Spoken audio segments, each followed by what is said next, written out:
Okay. So everyone's face should be hidden but mine from the video, just making sure we all know.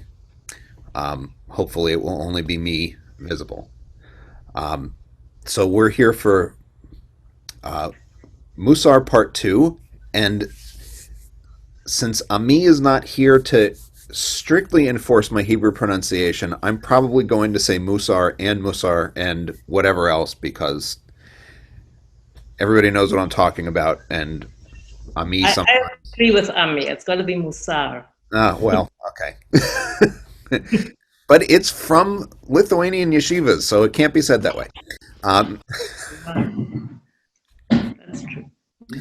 so I thought we'd start the kind of the way that we usually do. There's some goals, and today we'll be learning about Mussar's approach to understanding human character traits and their development, and using sample character traits to understand how Mussar asks us to assess our own areas for improvement. So we'll get to that closer to the end, but the basic idea is, unlike some of the stuff that was in Guide to the Perplexed, unlike a lot of the stuff that was in Spinoza, the point of Mussar is not philosophical inquiry. The point of Mussar is a set of practical tools and a set of mental approaches and concepts to be able to identify things that people can improve on in their own lives and help build a path toward improving them by looking at character traits. So it is a little bit more rubber to the road than some of the other stuff that we've looked at, because as we go through the recap, because it's been a couple of weeks, we had a conversation a couple of weeks ago about what is Jewish ethics. Is there such a thing as Jewish ethics? Because there are some people who would say Jewish ethics is the Torah. Done. The Torah tells you what you need to do. Why are we having this conversation about ethics? And you'll remember we looked at a quote from an Orthodox Jewish scholar who said that ethics is Judaism for the assimilated. So he had a very strong opinion that the Torah has what you need to know. Any discussion of ethics is, you really are just, you've gone down the wrong track, and now you have to talk about ethics because you lost the thread of what makes up the list of things you're supposed to do. So we talked about whether there is Jewish ethics, and in that context, we brought up Mussar as initially a tool for doing more of what traditional Judaism says you're supposed to do. So improving attitudes, improving dispositions toward following the pre-existing sets of rules. And that Mussar is, at least in theory, more focused on interpersonal relationships than maybe the Torah all on its own is. Because the Torah has all kinds of stuff in it. Ritual purity laws, are those ethics rules? Well, not exactly, not in the way we think of it in the West, and not as a lot of Jewish thinkers think about it either. So my argument is and continues to be that even in the context of very traditional, very yeshivish centered Judaism, there is Jewish ethics. And the Mussar folks thought that too, because they were providing instruction to people who they thought had lost that thread of what it means to be a good person at heart. And they did that with Mussar, and we talked about the idea that Mussar is both concept and movement. And we'll talk about that a little bit more in a couple more minutes. We talked about sources of Jewish ethical thought, that there's stuff in the Bible that doesn't have content in the sense of, here are things you must do in the world, so much as attitudes that you should develop.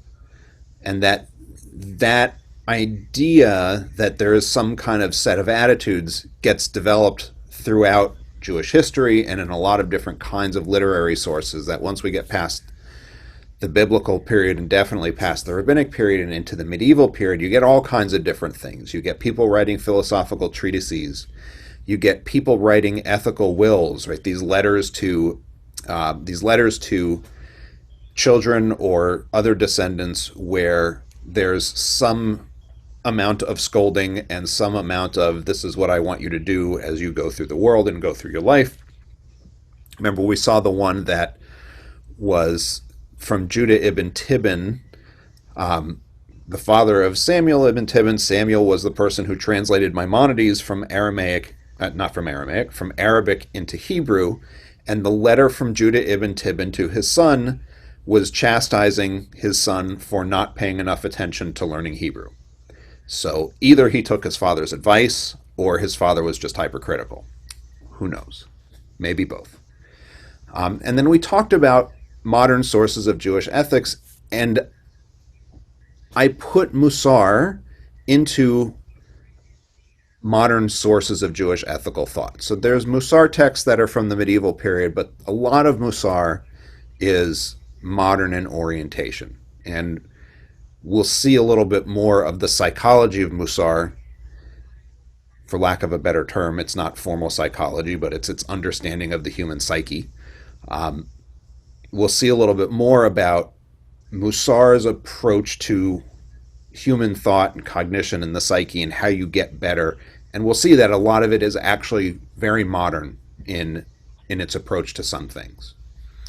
And we talked about sources of Mussar generally, that there's 1,000-year literary history behind the body of literature called Mussar. And that body of literature is a little bit separate, a little bit not, from the movement of Mussar.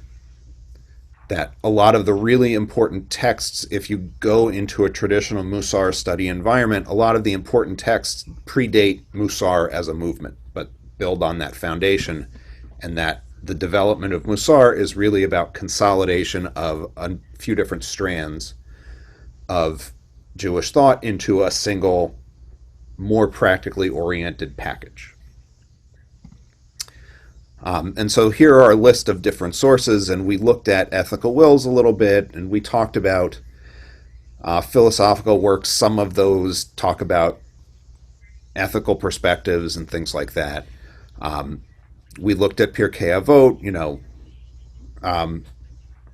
if I'm only for myself, who am I? And if not now, when, right? These things that Hillel says that don't provide specific things for you to do, but still speak to the attitudes that would help you do the things that you have obligations to follow through on, right? That's sort of the most recent academic and modern understanding of what Jewish ethics is stuff to help you do the stuff you're supposed to do. And then we talked about Mussar movement literature, the Tanya. The Tanya is, and I quoted the Tanya a little bit last time, but the Tanya is actually the central document for Lubavitch Chabad Hasidism. But it has a lot of interesting psychological insights to it as well. It talks about how to meditate and all kinds of other things. So those were just a broad range of our sources, and you can see we're really talking about 2,500 years worth of material that feeds into what we get as Jewish ethics and as eventually as Mussar at the back end. And this is what we've kind of mentioned already. What must people do? What helps people do what they have to do? And that there's an approach to Jewish ethics that just says there's no such thing. The Torah tells you what to do. That's all you need to know. And we talked about Mussar as concept and as movement, and that Mussar as concept, Mussar just is one of a number of terms that means instruction in Hebrew. So Mussar as a concept starts in its own set of literature in the 11th century. And so before Maimonides, there is a little bit of Mussar literature, and it grows out from there. But Mussar organized movement with a system of practices and a perspective and an institution doesn't really happen until the 1840s, the 1850s, and happens in Eastern European yeshivas. This is where the Mussar movement really starts. And I mentioned that part of the reason for that is that teachers at yeshivas occasionally saw that their students knew lots of Torah, but it didn't seem to help them be better people, that they would still be really rude and they would still not treat people well in the street and occasionally engage in bad business dealings, and all of that stuff was still totally within the realm of what was acceptable in the Torah, and they thought something had to change about that, and that is where the Mussar movement sort of grew from. And that Mussar as a movement develops a set of practices that over time start to incorporate things from the outside world, start to incorporate things from other parts of Jewish thought. So I spent a lot of time pointing out that the person who founded the Mussar movement, Israel Salanter, almost rejects even worrying about Jewish mysticism. He doesn't doubt its truth because he's still a yeshiva guy, but he says, look, this isn't important. I can't do anything with this. At the end of the day, I still have to eat, and I'm still worried about being punished for my sins, and worrying about which emanation of the Godhead contains what piece of divine spark is just not productive to that, in the way that thinking about our behavior is productive. So Mussar practice and thought does start to bring in Hasidic and Kabbalistic thought over time. It also brings in modern thought. So some of the later Mussar leaders have secular educations as well. And some of the earlier Mussar leaders who really predate the Mussar movement also have good secular educations, and those come into creating a thing that is just now in the Jewish world more broadly is just called Mussar. That when you cite something from the 1100s, that's a Mussar text, and you cite something from 10 years ago, that's a Mussar text. It's all kind of considered Mussar, and there aren't a lot of lines drawn. There were separate schools of Mussar in the late 1800s and early 1900s. The Holocaust mostly did away with those, and Mussar is now viewed as its own large pot of stuff that can be pulled from and worked with flexibly. So we should talk about Mussar in the view of the human psyche. And we should do this for a couple of reasons. One, it's texts on Tuesday, and there's texts to look at that have to do with that. So just, to avoid false advertising, we should look at some of it. But the other reason that we should look at some of it is by doing it, we're going to get a feel for how the whole system is supposed to work, because we spent a lot of time talking about how Benjamin Franklin's system of moral improvement through journaling was a little bit stolen by Mussar. And that video is online. If you want to go on YouTube, you can see that, and I can share the PowerPoint. We talked about that, but we didn't talk about how it views people, which is pretty important because its concern is actually changing what people do and how people think, as opposed to what the rules are, which is what a lot of traditional rabbinic stuff revolves around, is what are the rules and how do we figure that out? And this is not about that. This is about people, and it's different enough from some of the stuff we've seen before that we should look at its view of who people are. So if Mussar is concerned about improvement of people's characters and people's ethics, then we should know what it means when it's talking about improvement. And so what it means is that behavior and thought are not necessarily the result of conscious decisions every single time, that they're the products of character traits, and that everybody has lots and lots and lots of different possible character traits, all of which play into things that you do. And that a lot of the time, the influences of character traits on people are kind of automatic. I've got subconscious here because that's the word we would often use. But when Mussar started, subconscious wasn't a thing. They didn't have an idea of subconscious. Freud was just barely starting to work. The original Mussar folks don't know about the subconscious. They just understand that sometimes you get in a habit, or you get in a habit of thinking and your actions follow without you really putting any thought to it. So somebody who grows up cleaning the house every day sometimes just automatically cleans the house. There is a Mussar understood trait. Mussar understands that there is a trait called cleanliness. And it understands that there's another personal trait called orderliness. And so from the Mussar perspective, somebody who cleans their house every day has a pretty well-developed sense of cleanliness or orderliness in a certain area of their life because it's automatic. It might think that it's a little too well-developed. That's a possibility within Mussar, is that you can take these traits to extremes and it causes other problems. So improvement involves identifying traits that you want to change with the goal of increasing or decreasing influence on behavior and thought. So its goal is to say, okay, we're going to give you tools that make you more aware of situations in which you have to do some work and make it so that you can make conscious decisions. And by doing that enough, you'll start to make unconscious decisions about those issues, either for or against, right? So part of it is just giving you an extra set of lenses that as you move through the world, you recognize more of your behavior and more of your choices over time. Because if you don't know you're doing a thing, you can't fix it.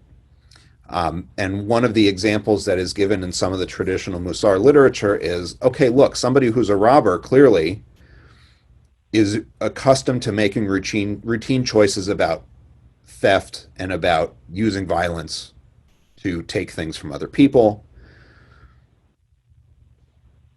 But there's also sometimes honor among thieves. So there's some piece of that person that can then be developed out to start thinking about how to behave when it comes to dealing with other criminals. And then you can take that trait and start to expand it and expand it and expand it more until they become more sensitive to the problem of robbery in everybody else's lives. So that's sort of Mussar's perspective, is there's a lot of stuff you're not aware of, and we can't fix that until you're aware that you're not fixing it.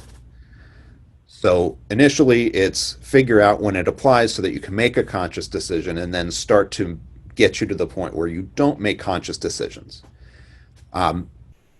Mussar talks about, the literature talks about people perfecting character traits. Mussar also does not believe that anybody can perfect character traits. So it recognizes that this is all what one modern Mussar person has said is personal curriculum. Everybody has a personal curriculum as far as Mussar is concerned, and it's going to affect everybody differently. So this comparison, and I'm still talking a little bit about Mussar with a lowercase m versus Mussar, the movement, with a capital M, so that you can see that we're not just talking about philosophical ethics, that Mussar doesn't work unless you put work in, which is unusual in the world of Jewish ethics. So these two texts, Mesilat Yesharim and Cheshbon Ha-Nefesh, are about 70 years apart in terms of publication. And they're both considered Mussar classic works. So I'm not taking stuff from outside what is viewed as classic Mussar teaching, even within the Mussar movement, the formal movement that creates yeshivas of its own. And Mussar with a lowercase m says, generally speaking, the virtue, excuse the extra I, the virtue of vigilance, excuse the I and not the L, generally speaking, the virtue of vigilance is acquired through the learning of Torah. However, specifically, what brings one to vigilance is the contemplation of both the gravity of the Torah's demands and the exactitude of divine judgment in these matters.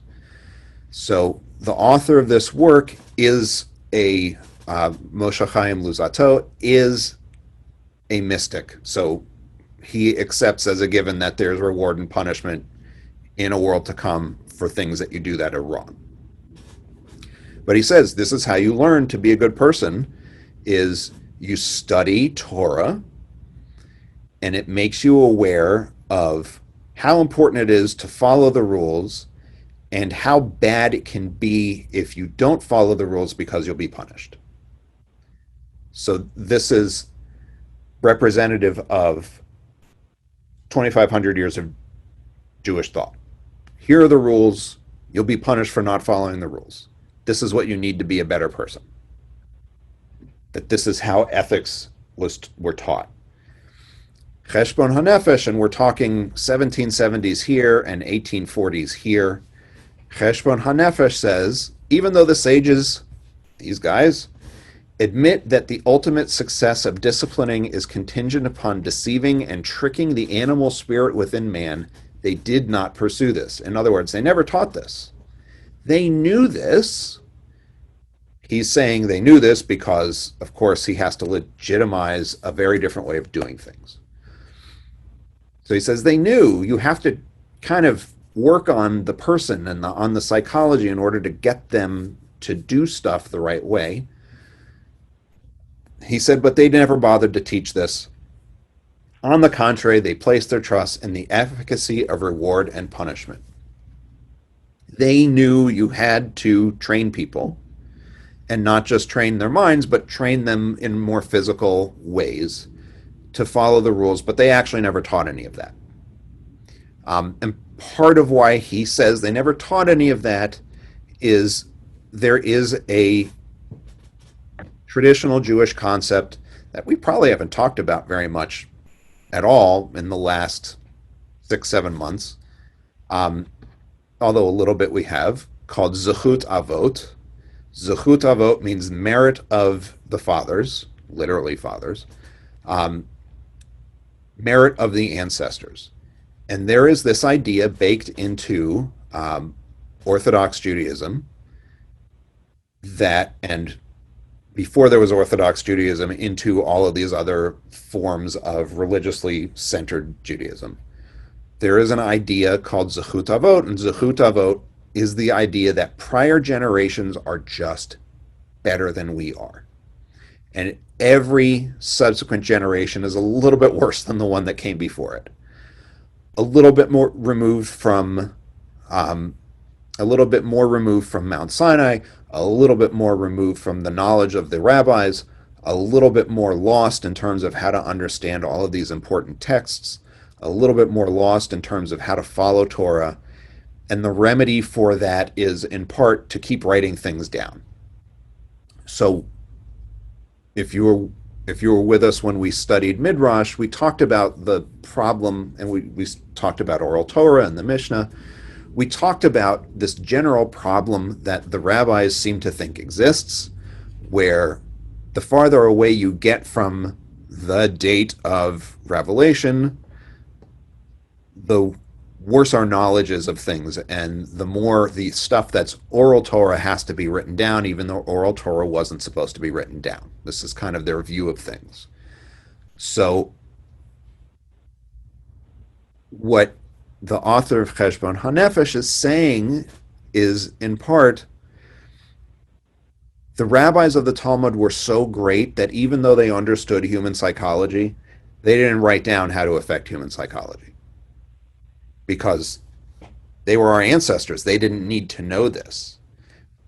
They just knew that it all worked and that they could do it. And they understand from their neighbors that you need to trick the animal spirit in order to do, but they just never did because they were just too good. They didn't need this, and they didn't think about subsequent generations needing this. Is kind of what Cheshbon Ha-Nefesh is getting at when it says this.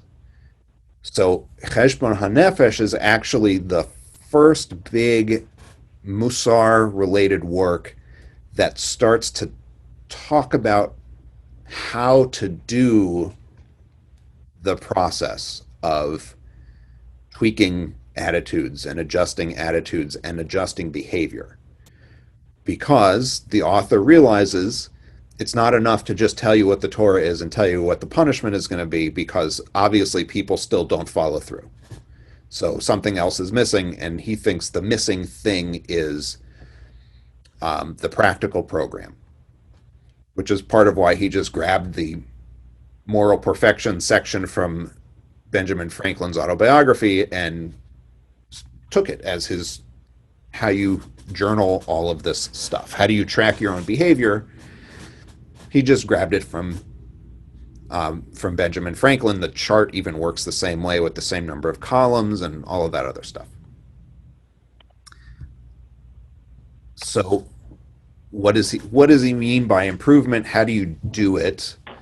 The understanding is, okay, people have all these character traits, and you have to sometimes counterbalance a trait or work on a different trait that overlaps with it.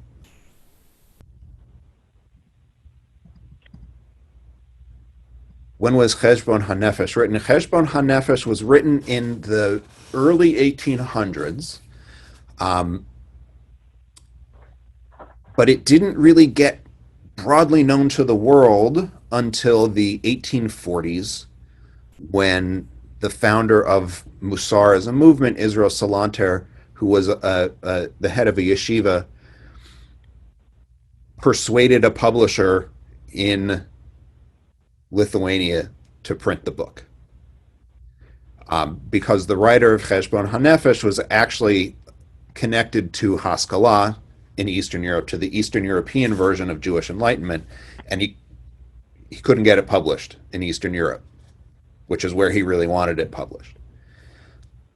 So Cheshbon Ha-Nefesh is early 1800s, but the printing is in the mid 1800s for the first time. So he had time to steal stuff from Benjamin Franklin. This particular writer actually studied with Moses Mendelssohn in Berlin at one point, so we know he has exposure to Western European Enlightenment in general. So some of his view of human thought that now carries over into all the other more traditional Mussar involves Enlightenment views of how people work.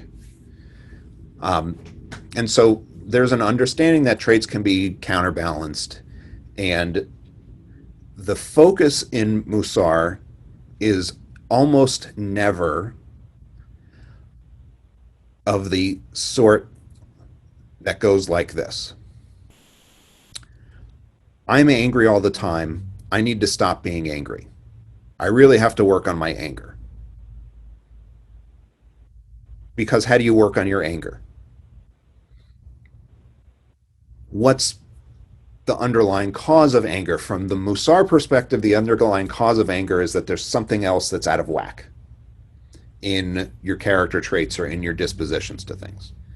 So rather than I'm going to work on my anger by not getting angry, it says, okay, there are other character traits that affect anger, and we need to figure out what it is that's actually making you angry, and then you need to work on that stuff. And when you work on that stuff, it has the benefit of then fixing the anger part. So you wouldn't track anger, which is viewed as mostly a negative trait. You don't track anger in your diary. You can write about feeling angry, but the Mussar diary that you would keep, the little journal that you would keep, you would focus on these other character traits. And then at the end of the year, you can see, okay, Did it reduce my anger? So reducing anger might mean increasing the influence of the trait of humility. So humility is understood in a way that's a little bit different from the way we think of it. We think of humility as um, being lowly. And there are some Mussar texts that think about it that way, but most Mussar texts don't view it as, okay, I'm supposed to be lowly and to the ground. They view it as something that's a little bit more balanced, that you should know what your role is and what your place is more broadly, and that anger can come from trying to reach too far beyond your role, or from not working to ensure that you are actually taking the role that you are entitled to take. Um, you want to reduce the influence of anxiety. Well, what do you tell yourself? Don't be nervous, right? That doesn't work. So Mussar says, well, maybe the problem is, why do you feel nervous? What's going on? Let's talk it through. Maybe the reason you feel anxiety is because so many things in your life are just not in order. They don't follow a pattern.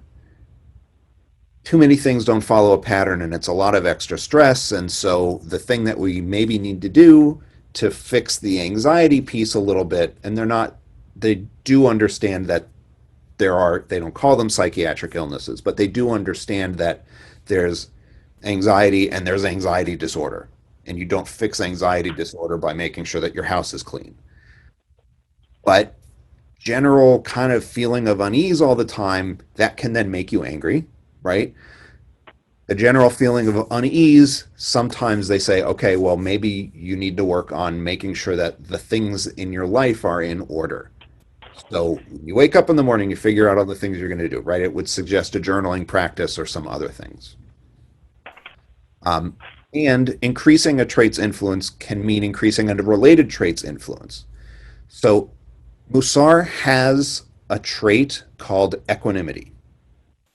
Okay, the Mussar folks don't use the word equanimity because they're writing in Hebrew. They call it Menuchat Ha-Nefesh, which gets translated as equanimity. Menuchat Ha-Nefesh is more like restfulness of the soul, literally. Um, so they have this idea that, okay, you want to be more calm. What does it mean to have equanimity? Maybe there's something you need to do in a related area because, okay, I'm gonna feel more equanimity. Okay, great. How do you do that? Maybe what you need to do is, some of your lack of equanimity is because you're not getting work done. So maybe we should work on diligence, and that's a thing that you can affect.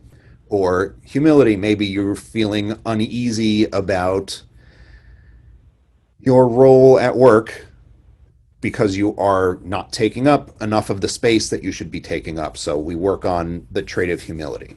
And the job becomes that you don't necessarily identify the things that are wrong and turn those into the actions, the traits that you work on, but you figure out what is bothering you, and then you work on related traits and you kind of bring it up.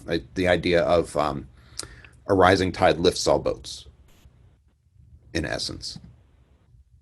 So here's an example right out of Cheshbon Ha-Nefesh.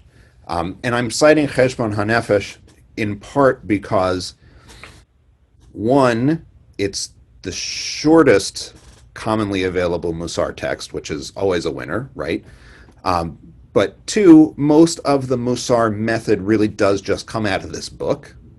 And what much Mussar literature does is actually the opposite of what Mussar is supposed to do. This is a little bit ironic. A lot of Mussar literature is not about the practical things behind improvement. A lot of it is about venturing into what does it mean, what is humility in the abstract, for example. Um, so in an ironic way, Mussar starts to just generate texts because that's, of course, what rabbis do. Don't tell them I told you that. I guess that's like a trade secret. Um, so Cheshbon Ha-Nefesh is talking about equanimity, this Menuchat Ha-Nefesh idea, and it says, People lose their mental balance when they're overburdened. You have to forgive the translation because it's an ultra orthodox translation. It doesn't say mental balance in the Hebrew. Other people lose their mental balance when they're overburdened. For example, when they have to perform some kind of necessary duty, they become curt and short tempered with their families. So you can see that they're not saying, oh, people have nervous breakdowns when they have something important to do. It's more people become irritable. They become curt and short tempered with their families. What's more, they become flustered and ruin whatever it is they had to do. Thus, they spend their time repairing the damages that they have caused and have no time to accomplish what they're supposed to do. Their cure? They have to condition themselves to act patiently and calmly, as well as to reinforce the trait of order and other similar traits. So, again, this is an example of you want to have more equanimity. Well, you can't just think yourself to equanimity. You need to create the conditions in your world as you move through it. Cheshbon Ha-Nefesh is one of the more practical Mussar texts, which is another reason to look at it, because it is more rubber to the road, which I suspect appeals more to humanistic Jews than venturing way down into the weirdness of mysticism that pops up in the early 1900s version of the Mussar movement. Because what are we going to do with that? You don't agree with a lot of the premises of that. Their literature is not going to be particularly helpful or appealing. But you can see Cheshbon Ha-Nefesh, even though he uses a lot of traditional religious language, a lot of it is pretty practical stuff, right? He's reading Benjamin Franklin. This is not your typical yeshiva bucher. So you can see Cheshbon Ha-Nefesh is talking about, okay, here's how we work on this. You have problem A, but problem A may be the display of problems B, C, and D, and we can work on B, C, and D because B, C, and D have practical pieces, and A will get better if we fix these other ones. So this one talked about to fix equanimity, practice acting patiently, and reinforcing the trait of order and other similar traits. So he actually provides little definitions at the beginning of each chapter when he talks about each of these traits. So each character trait gets its own chapter. And equanimity is conquer yourself concerning inconsequential events, bad or good, since they're not worth disturbing your equanimity. So he actually does have a practical solution, which is figure out whether the stuff that happens to you, whether it's good or bad, actually matters. And if it doesn't actually matter, now you know you need to work on your response to those things. This said, to fix your equanimity, you have to get used to acting patiently. Well, he means with savlanut, that's the Hebrew for that gets translated in the Mussar world as patience. And he says, when something bad happens to you and you did not have power to avoid it, don't aggravate the situation more through wasted grief. You can't fix it, right? This is, if we could fix this chapter definition, we would say don't cry over spilled milk, because that's what this means. It says fix your patience and fix the order in your life. Work on the trait of order. So order, and it is Seder, right? So like the Passover Seder, all your actions and possessions should be orderly, each and every one in a set place and at a set time. Let your thoughts always be free to deal with that which lies ahead of you. So some fairly practical stuff. The idea being, if you order your day and you order your stuff, it's one less thing to cause irritation. You get to focus on what's in front of you because you're not worried about where's my pencil, where's my pen. And he goes into some detail about, you'll find these fabulous scholars of Torah who can't find anything in their own homes and they don't know where their hat is. And when they're davening, they're not actually thinking about the thing that they're davening about. Instead, they're thinking about, oh, they've got this business transaction later in the day. Or somebody will be putting on tefillin and what they're really worried about is the fringes on their prayer shawl and are they intact. So he really does have a sense, and he's not the only one who talks about order this way. He really does have a sense that everything in its proper time, if you keep everything orderly, everything else runs smoothly and you can focus on the thing you need to focus on. And these are just the chapter headings from the books. So it's obviously not a complete treatment. So from the Mussar perspective, people behave in relation to traits. Traits can balance against one another and they can be interrelated. One can contribute to the strength or weakness of others. And there's one more thing. And this is the thing that actually sets Mussar in a lot of ways apart from lots and lots and lots of other religious and non-religious approaches to ethics. Period. End of sentence. And is the thing that starts to help us as humanistic Jews with a much more this worldly perspective tie into Mussar in a way that maybe we really wouldn't tie into um, a Hasidic view of ethics, for example. There's no such thing as a mind body divide.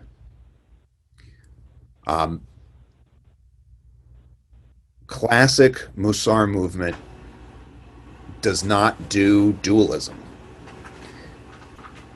So Cheshbon Ha-Nefesh talks about animal spirit and intellectual spirit. And these are terms from Jewish mysticism. I mean, that has to be on the table. These are terms he's pulled from Jewish mysticism, but he doesn't use it in the same way. Because he says, as long as a man's mind is settled, his intellectual spirit stands guard. Spreading its light upon his mind as if it were a torch atop the edifice of his body, the entire animal spirit is sent to spread this light of knowledge throughout the entire body via the conduits of the brain. So he is not of the belief that we have a soul in us and it does what it does, and your body does what it does, and your body is dirty and your soul is clean and whatever else. The animal spirit spreads light throughout the body. Like there's a construction, a facet of humans that is, um, we might call it primal, but he thinks that that's just part of who people are. That the intellect and this more primal thing are both part of people, and they're part of people's bodies, not just an aspect of their minds. And there's a footnote to this sentence. And it's the footnote that really gets us going down this road. The white conduits. So he says white conduits, but he means nerves. This is the mid 1800s. We have dissected human bodies before. We know that there's a nervous system, and we know what nerve cells look like, and we know what nerve threads look like. He's not working on the assumption that the human heart is where your intellect comes from, which is what the Bible thinks. The white conduits, which branch out from the brain and the spinal cord to spread life and sensation throughout the body, are called the conduits of the mind. They're not separate from the spirit, as he's framing it. Their feeling is concentrated in the membranes. So he's very clear that animal spirit is the more emotional part. And he equates animal spirit with a term that you may have heard from other Jewish texts, the Yetzer Hara, which means, it's translated a lot of different ways. It's often translated as inclination toward evil or evil inclination. Um, that's not exactly a fair translation. It's more like evil formation. But beyond that, his point is that the evil formation, the Yetzer Hara, is not bad, it's primal. It's lizard brain as opposed to human brain. That's maybe in more modern, not very scientifically accurate terminology, that might be how we would frame it. And he recognizes that that's in your brain, and feeling is concentrated in your brain. And when one conduit is blocked or the membrane hardens excessively, then the affected limb loses its life force and feeling. Your body is alive because there's a spirit in your body. He still kind of has this idea of spirit and soul and whatever else, but he's not one of these folks that says that you're somehow inseparable from your physical self. Your physical self is you. All of that other stuff resides in that physical piece. They're not separate. They're not separable. And he's much more material in that way than a lot of other thinkers before and after. And so Myrna says she'd think of Yetzer as instinct. Yeah, I mean, there's a lot of different ways to translate it. The thing that I think he's latching onto with talking about animal spirit and really connecting with the physical brain is the verb root for Yetzer, right? So the verb root for Yetzer is Yud Sadi Resh, which is the word that we use when we mean, among the words that we can use when we mean to give something a physical form or shape. And so he's looking at the phrase Yetzer Hara, and he's saying, no, this is physical, and using that in a way that a lot of other people don't. So classic rabbinic thought doesn't think of Yetzer Hara as part of our bodies exactly. He does. And he's tying it to a particular piece of how humans behave that he recognizes as, quote unquote, the animal spirit. Yeah, he's still using the word spirit, and that's weird, but Hebrew doesn't have another. Hebrew at this point in time in its development doesn't have a lot of words to work with here. Just as a historical quirk of how Hebrew developed, because it sort of stopped developing for a while in a lot of ways. So this is a good place to stop and do questions and comments and everything that's wrong with his view of human psychology, because yeah, it's the 1840s and we don't even have Freud yet, let alone anything else.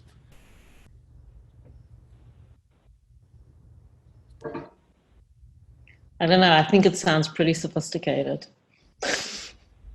I mean, it is pretty sophisticated for it, but this is an Enlightenment guy. I mean, it's a little bit difficult. We see it and we go, oh, wait, this sounds like it makes a lot of sense. But this is a guy who went to Europe and he studied science for a while and then he came back. So his approach is maybe a lot different from Moshe Chaim Luzzatto 70 years before, who, just thought you could study Torah and that would fix all your problems. So Joyce, you have a hand up. Yeah, I think one of the slides, and I don't remember if it was Cheshbon Ha-Nefesh or the other one, but talked about not wasting your grief if something happened to you and it wasn't your fault. Can you talk a little about that? I mean, I was like thinking, well, if somebody, passes away and you're grieving, is he suggesting not to grieve as much, or is he talking about something else entirely? Yes, so he's talking about something else entirely. We have a tendency to. He would say, we're humans, and we have a tendency to, when something goes wrong, to fixate on it and to get really upset about it, and it doesn't matter sometimes. Yeah, it's an inconvenience in your day, but 2 weeks from now, it's not going to matter. So why are you getting yourself so upset? And that's the kind of thing that he's focused on, is if you have no control over the outcome, if it isn't going to be, you don't have to really rearrange your life to deal with it. It's not really going to affect you. Why are you getting bent out of shape about it? But he would also then say, part of the problem is that, like, there's other stuff in your life that's out of order, and so sometimes you're focusing on this thing because you want to have a sense of control, right? How many of us have ever had a supervisor who was a micromanager because the supervisor did not know what they were doing? And so the way of exerting control when they didn't know what they were doing was by controlling everybody else around them on small Right. things, right? That's a source of micromanagement behavior. He would say, the problem is not all these people that you're trying to control on these little things that don't matter. The problem is you. So go fix you. Figure out what's bothering you and fix those things. Leave your employees alone. It doesn't matter that they took an extra 5 minutes for lunch. You can't fix it, and it doesn't actually break anything. And so that's an example. He's not really thinking of, somebody who passes away. Obviously, that's a different thing. So Roberto, you had a hand up first. Yes. So how is this? How is he making the bridge to the so-called Jewish sources? I think we talked a little bit about that, but kind of not clear to me how he differentiates himself, or a lot of philosophers that may be seeing the same, like the Stoics or whatever. Throughout history, people are saying about those same virtues, right, and how to balance them in your life, or a Buddhist practice or something. What makes it, link it back? And maybe he made that link at some point, right? So how does he make the link back to Jewish stuff? So I struggled with whether to put this piece of information into this PowerPoint or last week's PowerPoint or not at all. So I didn't have to put this piece of information in because, Roberto, you asked. That makes it a lot easier for me. It is worth the knowing that classic rabbinic texts, so the Mishnah, the Talmud, things like that, display a lot of views of human life that are very, very much akin to, perhaps influenced by, Stoicism. So Stoicism is probably at least a little bit part of the DNA of traditional rabbinic Judaism. And this DNA comes back with, I talked about last time that Israel Salanter stopped worrying about the mystical stuff, stopped worrying about the philosophical stuff, and was like trying to rewind a little bit in terms of his thought back to classical rabbinic texts and back to Proverbs. And that means rewinding back to a Stoic core. So at least early in the organized Mussar movement, Mussar rewinds to the Stoic core of rabbinic Judaism. Cheshbon Ha-Nefesh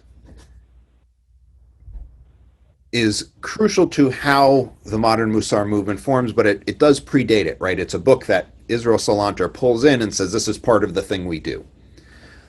But again, this is a guy who left Eastern Europe and went to study with Mendelssohn and would have encountered the classics and would have encountered Enlightenment philosophy, which is itself influenced by Stoicism. And so he brings that Stoicism back in when he writes Cheshbon Ha-Nefesh. So the Stoicism stuff is here. Most of his illustrations, however, are from Jewish texts. So Barry's not here, but Barry, when we did the first session, said, I think of things that Jews do as being Jewish. What makes this Jewish? The illustrations are Jewish texts. So he quotes Proverbs, and he quotes Job, and he quotes the rabbis, and he quotes medieval philosophers, and he quotes legal commentators, right? His examples are almost all out of the Jewish corpus, because he's illustrating this for people who are essentially religious Jews of the Yeshiva variety of the early 1800s. So that's the Jewish part. The concepts are not inherently Jewish, which is another reason that we can use them as humanistic Jews, because a lot of the stuff that he's talking about, there's nothing specifically Jewish or even specifically religious about any of this, but that he frames it in that language for illustration's sake. So yeah, it's not inherently anything. But then rabbinic Judaism at its core is kind of stoic in a lot of ways. So it's always there.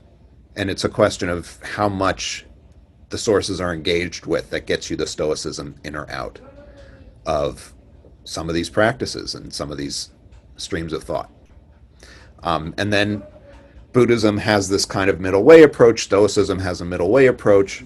The rabbis have a middle way approach. Maimonides talks about a middle way approach, right? Everybody's kind of grabbing at the same concepts because it might be that they work a lot of the time, right? Jackie, you have a hand up.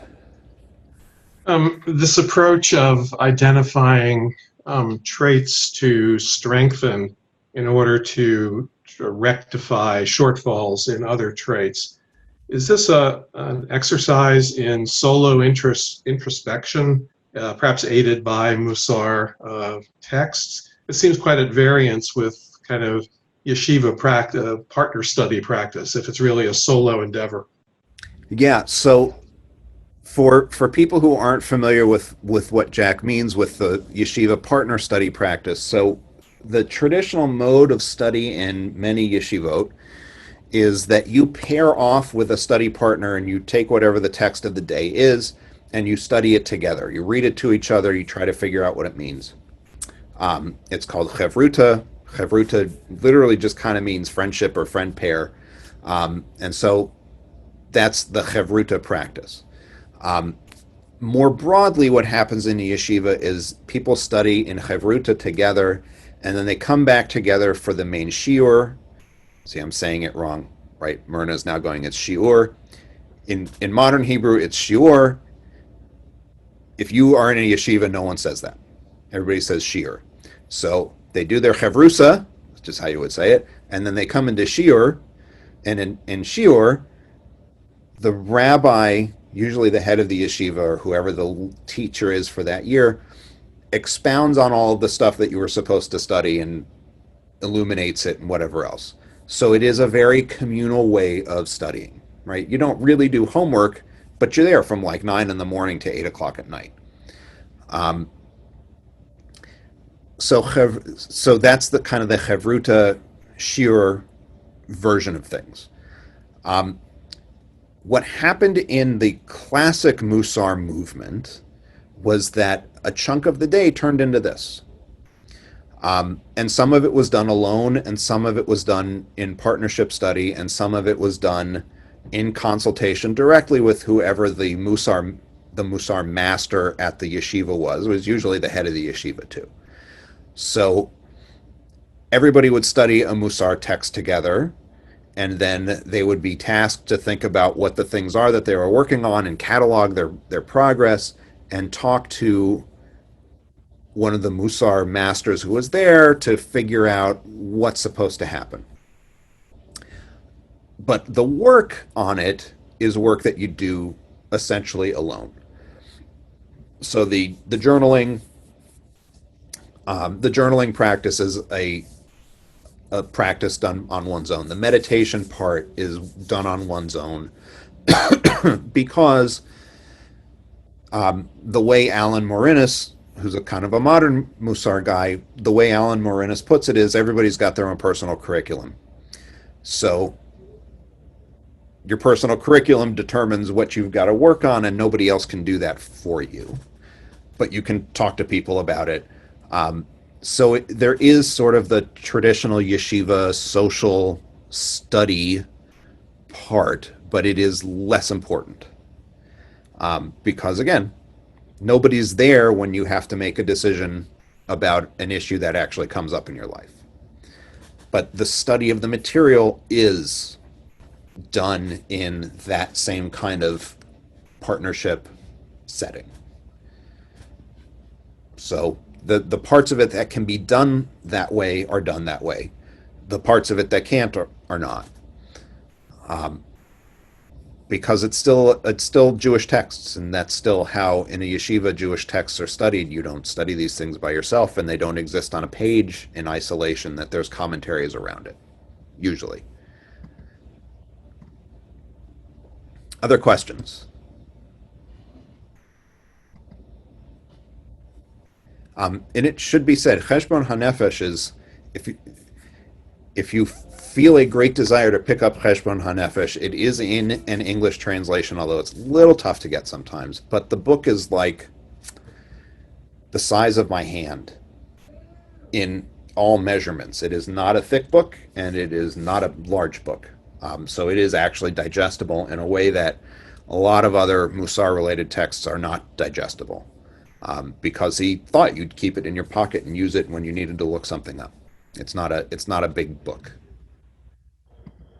Even with there's a tradition in the Orthodox Jewish world of getting haskamot, which are like private letters from rabbis that are like the blurbs on the back of a book. These are rabbi blurbs.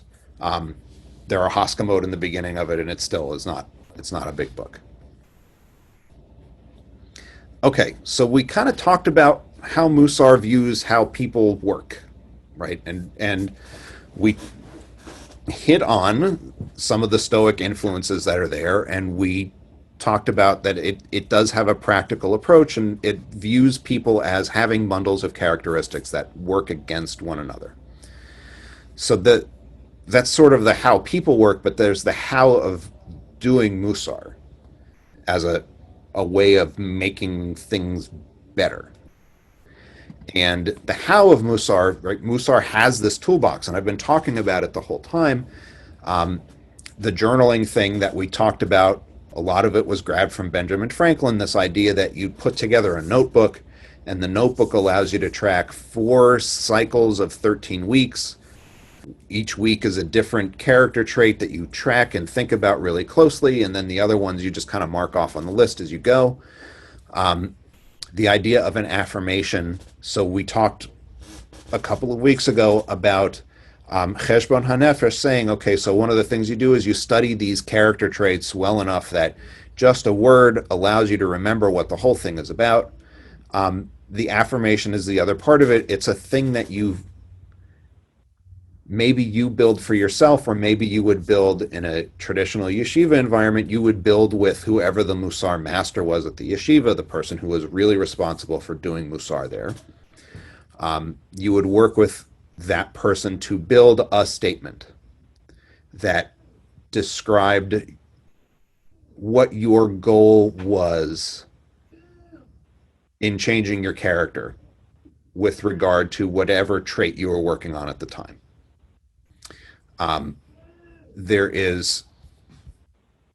It's called hitpa'alut. So the Hebrew verb pa'al means to work. So hitpa'alut is, one way of translating it is self-work. But what is really meant by hitpa'alut is intense study and attention. And so intense study involves studying things about whatever character trait you're trying to fix. It also can involve meditation. It can involve intense personal introspection, right? Because it's self-work. It's not just study. Including wordless chanting. So a nigun is a melody without words. You might chant a nigun, and the idea is that you sort of work yourself into an emotional state where you're more able to grapple honestly with the effect of this trait on your life. That is part of the job of Mussar, is to really intensely focus on the thing you need to fix, and to understand its role in your life, and to understand the difficulties that you're having with it. That's a piece of the work. Some versions of Mussar actually emphasize secular study. So the first generation of Mussar leaders founded their own yeshivot in different cities, and one of them had a very strong secular education and wanted people to learn math and science and philosophy and language and whatever else. So that was for that version of it. That's the Kelm, K-E-L-M. For Kelm Mussar, secular study was important. And then there's chanting, and not just chanting as a way of working yourself up emotionally, but you might chant whatever the affirmation was so that you internalized it. So there's a toolbox of different practices and different modes for engaging in the work that you need to do surrounding character traits. So that's the Mussar toolbox. And so what I thought we would do, rather than just continue to kind of read texts, is to actually look at an example. The example that I've drawn is somebody that we maybe have all met. In particular, I'm thinking of every single graduate accounting student I taught when you gave them group work, which is now a feature of American business schools, is group work. Because if it's their first semester in an American business school and you're teaching a business law class and you say, okay, well, you're going to do a group project on X, you inevitably get people go, oh, nobody ever does any of the work and I've got to do it all. So that can't possibly be true if you have a group of 30 people and everybody says the same thing about group work. So the problem is there's somebody with difficulty working on group projects. It's always easier for them to say, I'll just do it myself. This causes other problems, lack of recognition for work done, right? How many times do people say, I hate group work because I have to do it all, and then everybody else gets credit? They don't get help from others on other projects because they don't build the social relationships. People become less willing to collaborate because the person's reputation is they don't really care about the shared goals. They're focused on themselves. So let's take that person, because that's a person that exists in every single college classroom in the United States and in probably most businesses and nonprofit associations and whatever you can think of. There's always a person who's like, look, I'll just do it myself because nobody else can do it and it's fine and it'll just get done faster this way. And that person is different from another type of person who is the person who says, people are having difficulty, just give it to me and I'll do it. I'm very distinctly aware that I'm the second type of person. I don't actually mind group work that much. I got my own stuff to work on. This is not me, I don't think. But this is a person. This is a thing that a lot of people talk about. Just let me do it because no one else will do it right. But then there's the collateral complaints. I don't get recognized for the work that I do. Okay, so here is the list of 18 character traits. This is not an exhaustive list. 18 character traits just from Cheshbon Ha-Nefesh. He talks about a number of these, but he actually just lists 5 of them. He's like, we only have 13 weeks. I'll work on 13. So here are all of these possible character traits. Do any of these strike you as being ones that can contribute to this person's unhappiness? I don't get recognition for my work. No one will work with me. There's a whole list of possible character traits here that play into this. I'm not even I just moved my mouse. I'm not trying to suggest that equanimity is one of them. I'm not sure that it is. So, this is absolutely open up your microphones and, fire if you want to. Well, decisiveness, like they're taking over decision making. Too decisive, right? You can be too decisive. You can be too developed on a character trait. So yeah, decisiveness could definitely be on the list. Well, so patient. humility. So humility. What else? I was thinking patience, right? Oh, sorry. Yeah, patience. Yeah, you don't have enough patience for that. Each person has its pace, right? And then you're not giving them the opportunity to kind of, right, come by and stick up and say, no, I will do. No, I have no patience to wait for you on your pace, something right. like that. Yeah. What else? Trust that others can do something as well as you can. Right, trust is a big one.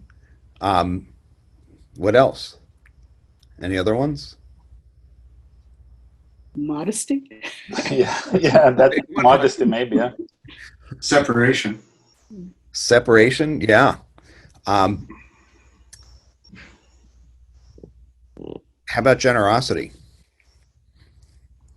Sure. Yeah, it's not one that you necessarily would think about, but generosity might be on the list. The opposite of decisiveness, deliberation, you can deliberate too much, or you can deliberate not enough, and then you kind of have to decide, okay, so which of these do I work on, and how do I do that? I think it depends on the motivation versus the phenomena, right? There is the phenomena on having a certain behavior, right?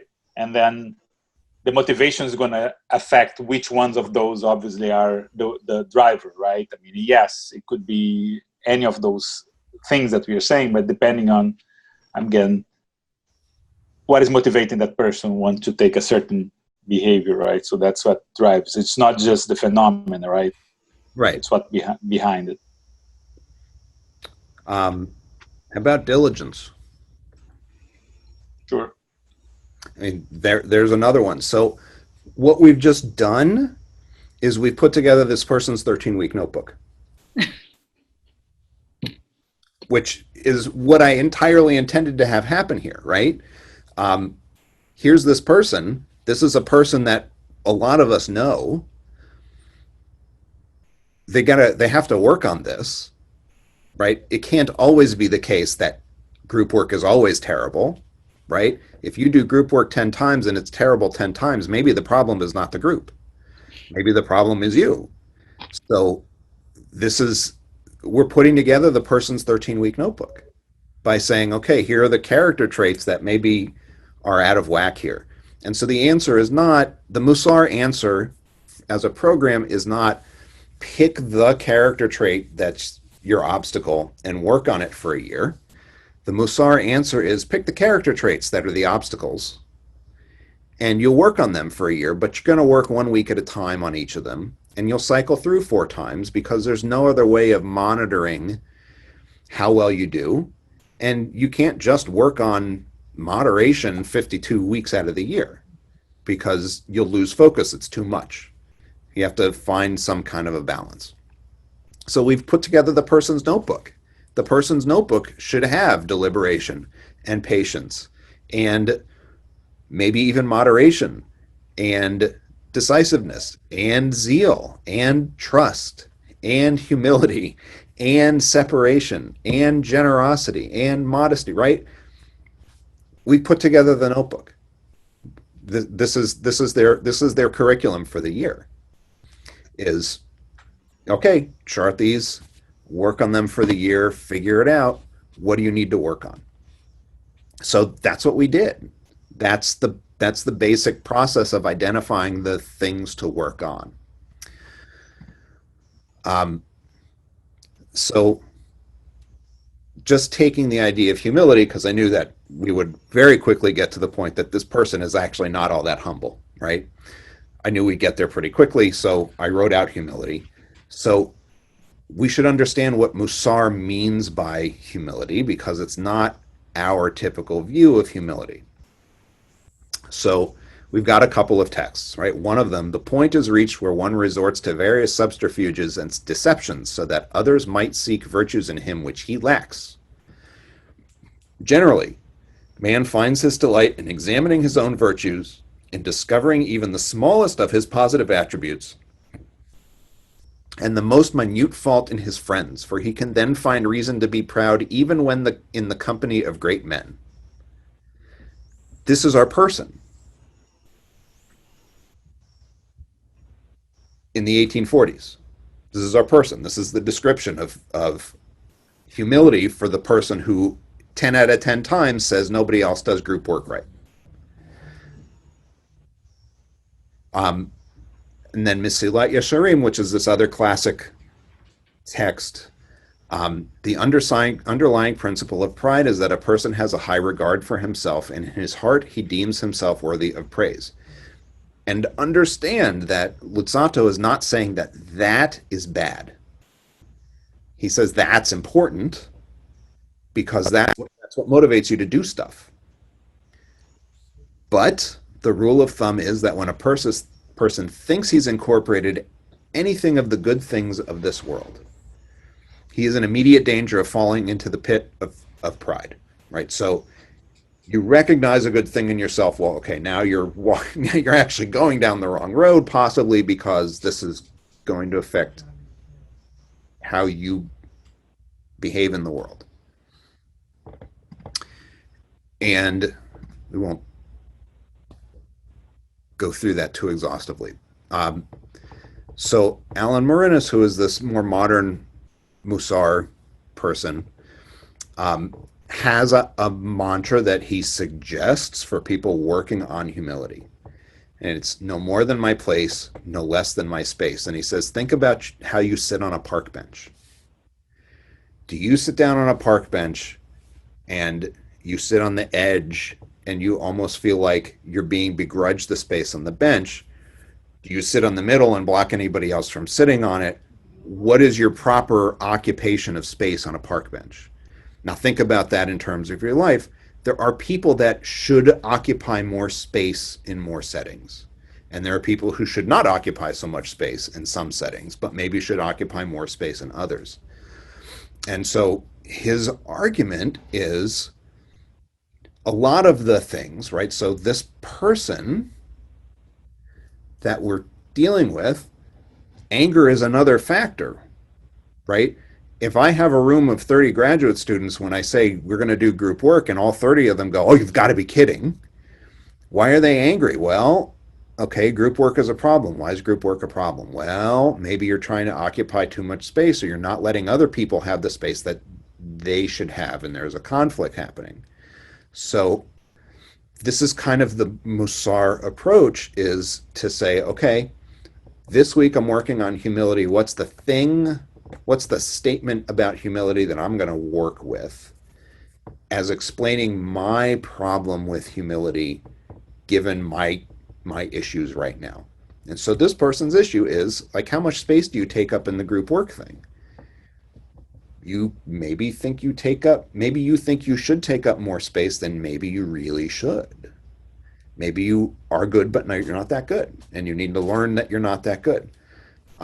So that's kind of the Mussar approach, is to where is your proper balance on these character traits, and how do you then remain mindful of that as you function in the world, and how do you become sensitive to the problems that these areas cause in your life, right? That this is,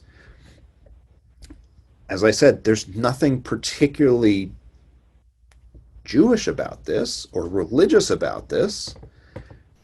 The Stoics might say something similar. I don't know that they'd come up with an 18 trait list. I've actually seen lists of traits that are 50, 60, 70 items long as they start to list negative character traits. Anger is actually listed as a character trait in the Mussar world, and it's understood to be inappropriate, except sometimes you have to pretend to be angry. And so you have to act angry they're very specific. In order to get children to study, you should pretend to be mad at them. I don't know. Sometimes I've been actually mad at kids who won't study. What are you going to do? Rabbi, Yeah. I have a question. Did they distinguish between traits and states? So traits being something that is today thought of as relatively difficult to change, whereas states, the example you just gave of being angry, one's mood, would be a state. Not really. So they didn't really distinguish, and this is one of those areas where sometimes if you start to peel underneath at Mussar, you sometimes find pieces of the assumptions that don't necessarily work for us. And there's no way of talking about this without showing that this is where the traditional Mussar movement view of the human is weird. So they actually think that each person has 3 levels of soul. And there's a core inner pure soul, and there's another one that kind of spins around it and is more reflective of traits that need to be adjusted. And then there's an outer shell that's sort of that are states that occur in response to the spinning pure soul in the middle and the spinning set of traits on the that's another shell out, and then the outer world battering against it. And so this is not necessarily how people work, right? We have to kind of recognize this isn't necessarily how people work. But they were convinced that you could change traits, that it took a lot of work to change traits, and that you don't necessarily separate the state from the trait completely. Because their idea was you would not be in the particular state you're in if you didn't have some trait playing into the formula somehow. Okay. But they wouldn't be willing to say any trait is immutable, the way maybe we might sometimes be inclined to say that a trait is immutable, because then you can't fix it. And they want to at least think that there are ways of modifying behavior that then over time adjust the trait. And from their perspective, over time adjusting the trait isn't that you don't experience anger, but you then recognize when anger is happening and you adjust your behavior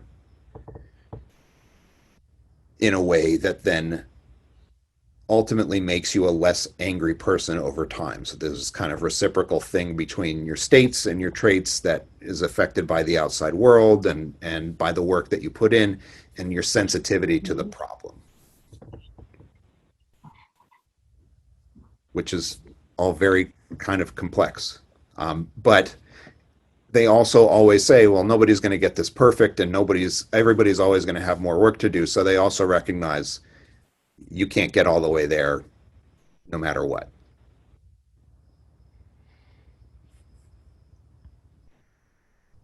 And the other thing to know that makes this different from the self-help section of your local bookstore or public library, assuming your local bookstore or public library is actually open at the moment, is Mussar doesn't promise instant results. And it doesn't promise perfect results, and it doesn't actually promise that you will just feel super great all the time and all your problems will be gone. When I was in law school, I had a professor whose area of study was the economics of the practice of law. And he described a lot of legal work as a pie eating contest where the reward was more pie. And that is Mussar's view of self-improvement, is it's a pie eating contest. The reward for self-improvement work is more self-improvement work. More complex, more difficult, different kind, but that's the reward. I have a question that you said that the person kind of stole this journaling idea from Ben Franklin. Were you being facetious, or is that really where they got it from? Absolutely not facetious at all. I'm going to find the... See, now I see you all. Okay, but I'm still pinned, so it shouldn't... I am going to find the other presentation and share it. Let me just zip forward in it. Okay. I just find it fascinating that he took this from, some other culture entirely. That's really interesting. So this is chapter 9 of Ben Franklin's autobiography. And this is the page format that he suggests. Sunday, Monday, Tuesday, Wednesday, Thursday, Friday, TSOR. So these are the 13 character traits that he wants to work on. Each of these stars is a I did something wrong or I did something right with respect to this trait.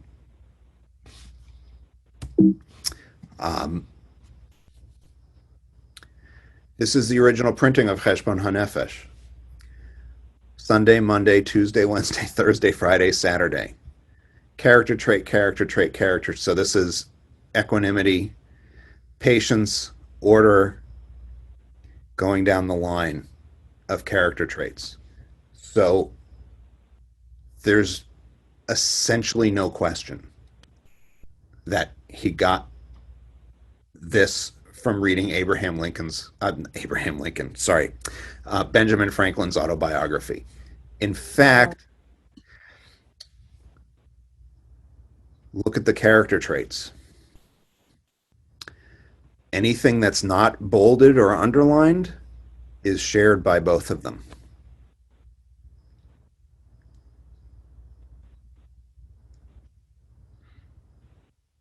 And in fact, Leffen, this is Menachem Mendel Leffen, is the guy who wrote Cheshbon Ha-Nefesh, actually does include temperance. He just calls it moderation. So this is quite literally, oh, here's the list. I've got a few things to add because I've got texts on this or that or the other thing. You know, we've got a word for this, we've got a word for that. But this is, like, there's literally no doubt in anybody's mind at this point. There's enough consensus on this that scholars write articles and just treat it as a given. And there are ultra-Orthodox Jews who will not use the book Cheshbon Ha-Nefesh because it was written by a guy involved with the Haskalah who got it from that Gentile. That's amazing. Thank you for showing that. Other questions? Excuse me. Okay, so it's 9 o'clock. I think you've endured this long enough. If folks would like the slideshows, let me know. I will probably have the video up by tomorrow night, and they'll be paired up there so that they can be relatively easily found. Thank you very much. Thank you. Thank you so much. It was great. Good night. Thank you.